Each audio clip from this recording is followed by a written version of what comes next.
Merhaba arkadaşlar. Lezzetin Adresi YouTube kanalıma ve mutfağıma hoş geldiniz. Bugün sizlere sadece 2 patatesle yapabileceğiniz yumuşacık ve göz göz kabaran patatesli ekmek tarifim var. Bu tarifin en önemli püf noktalarını kaçırmamanız için sonuna kadar izlemenizi tavsiye ederim. İsterseniz şimdi hemen yapılışına başlayalım. İlk önce yarım bardak ılık suyun içerisine 1 yemek kaşığı mayayı ve 1 yemek kaşığı şekeri ekliyorum. Şöyle bir karıştırıyorum. Ağzını kapatıp kabarması için birazcık bekletiyorum. Birkaç dakika. Bu arada önceden patatesi haşladım arkadaşlar. Şimdi bunun ağzını kapatıyorum ve bekletiyorum. 2 tane orta boy patatesi haşladım. Blenderla püre haline getireceğim.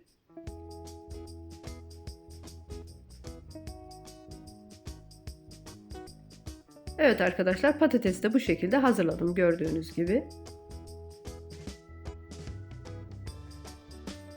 Şimdi üzerine 1 su bardağı ılık sütü ekliyorum.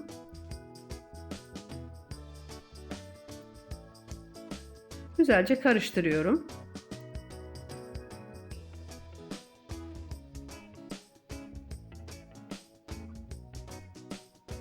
Malzeme listesini ayrıntılı bir şekilde açıklama kısmına ekliyorum arkadaşlar. Oradan bakabilirsiniz.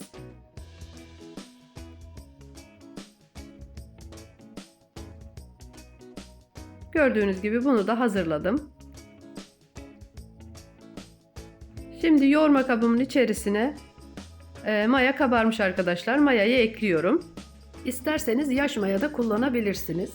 Bu patatesli hazırladığım harcın da ılık olması gerekiyor. Buna da dikkat edelim. Şimdi unu ekliyorum.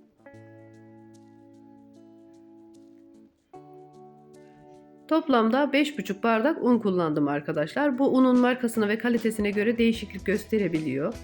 5 veya 5,5 bardak kullanabilirsiniz. Patatesli hazırladığım harcı da ekledikten sonra hamurumu şöyle bir toparlıyorum. Ve şimdi 1 çay bardağı sıvı yağ ekliyorum.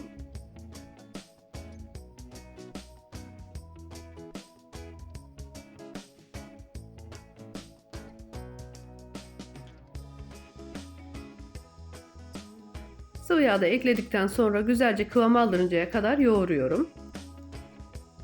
Yine azar azar un ekliyorum arkadaşlar. Hamurumuzu şöyle yumuşak bir hamur yapıyorum. Çok fazla katı yapmayalım. Hamuru çok katı yaparsak ekmeklerimiz yumuşak olmaz arkadaşlar. Hamuru şöyle yumuşak bir hamur yapalım. Ben unu azar azar ekleyerek ayarlıyorum kıvamını. Sizlere şimdi kıvamını da göstereceğim. Çok yumuşak, çok güzel ve çok lezzetli bir ekmek oluyor. Mutlaka sizler de deneyin. İster kahvaltıya ister de yemeğin yanına yapabilirsiniz. Bakın benim hamurumun kıvamı bu şekilde.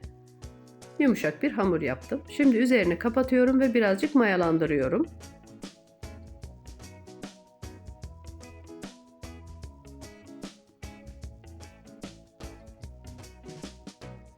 Hamurum çok güzel bir şekilde mayalanmış. Hamurun üzerine açıp şöyle bir havasını alıyorum. Maya kokusunun çıkması için bir toparlıyorum. Tezgahımın üzerine birazcık un ekleyip hamurun tamamını tezgahın üzerine alıyorum.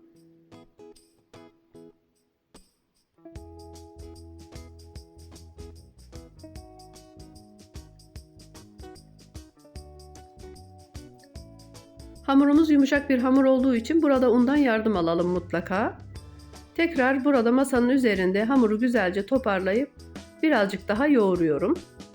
Un ekleyerek yapıyorum bu işlemi.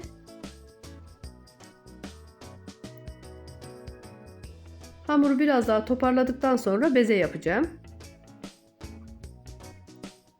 Hamuru bu şekilde toparladığımız zaman hem maya kokusu çıkıyor hem de daha pürüzsüz bir hale geliyor. Siz de mutlaka bu işlemi yapın. Ve bu şekilde kesme kartı ile kestikten sonra bezeleri ayarlıyorum.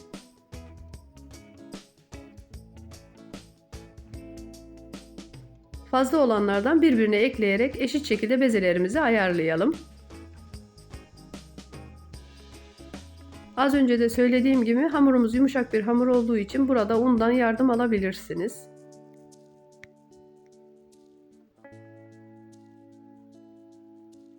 Toplamda 12 adet beze yaptım. Bezeyi yaptıktan sonra ilk bezemin altına ve üstüne birazcık un ekleyip ekmeğimi açıyorum.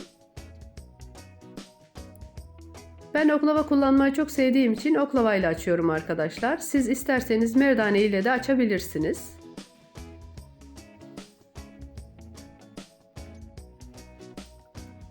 Çok fazla ince ya da çok fazla kalın yapmıyorum arkadaşlar. Orta kalınlıkta açıyorum ekmekleri.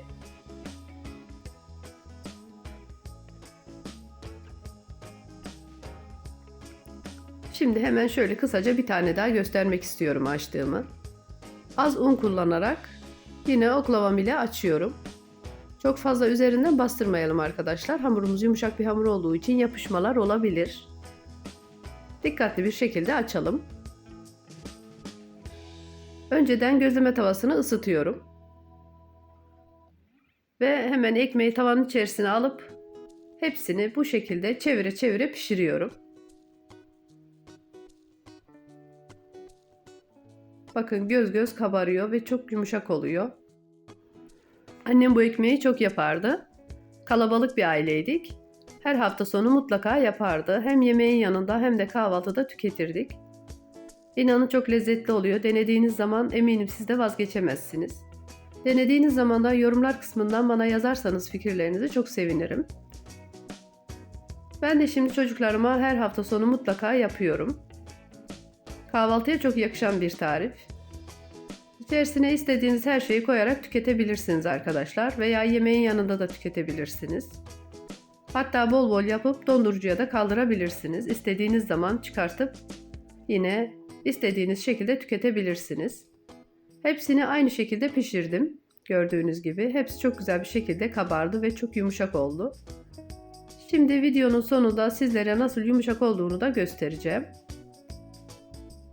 İsterseniz pişirdikten sonra üzerine tereyağı sürebilirsiniz. Daha lezzetli ve daha da yumuşak olur. Gördüğünüz gibi ekmeklerin hepsini pişirdim. Sizlere yumuşaklığını ve dokusunu da göstermek istiyorum. Bakın çok yumuşak, mis gibi bir ekmek oldu. Deneyecek olanlara da buradan kolay gelsin ve afiyet olsun diyorum. Hepsini hazırladım gördüğünüz gibi 12 adet ekmek yaptım. Bir tanesine tereyağı sürdüm arkadaşlar sizlere göstermek için. Şöyle yumuşaklığını yakından bir daha göstermek istiyorum. Videomun burada sonuna geldim. Siz videomun son halini izlerken ben veda etmeye geçiyorum arkadaşlar. Başka tariflerde ve başka videolarda görüşmek üzere. Hoşça kalın. Allah'a emanet olun.